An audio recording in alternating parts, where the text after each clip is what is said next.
मला भांडे घासणारा नवरा करून दे म्हणून.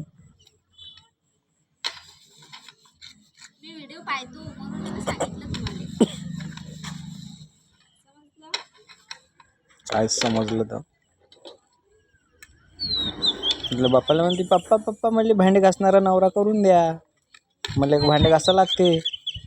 मी माझ्या ताईच्या घरी होते, कविता ताईच्या इथं. मला पोछा मारायला लावला होता.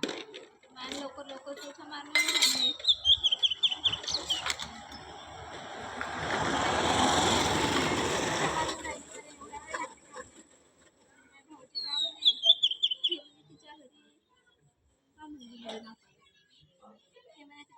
पोछा मारने वाली ठेवत म्हणे. पोछा मारने वाली काय? थोबाडगी पाहून घे पहिले.